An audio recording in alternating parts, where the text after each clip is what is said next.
আসসালামু আলাইকুম। দেখেন ভাই, আমার একটা কথা মাথায় খুব ক্যাচ করতেছে। 2 দিন আগে জালেম আবুল সরকার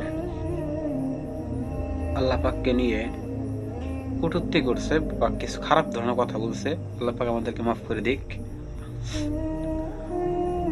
তার 2 দিন পরে আজকে শুক্রবার, যা কখনো হয়নি আমার জানা মতে, সকাল 10 ঘটিকার দিকে আল্লাহ পাক ভূমিকম্প দিলেন।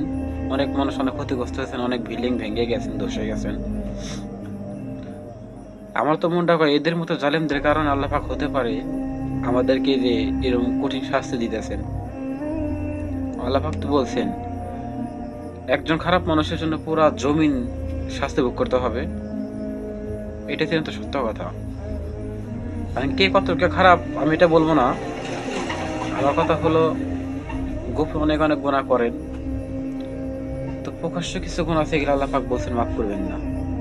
এই যে এরা যারা প্রকাশ্য গুনাহ করে অপেনে মাইক দিয়ে নানান ধরনের কথা বলে থাকে, গোপনে গুলো তো আল্লাহ পাক মাফ করতেও পারেন। আমার মনে হলো এদের মতো জালেমদের কারণে আল্লাহ পাক আমাদের পরীক্ষার সম্মুখীনে ফেলাইছেন।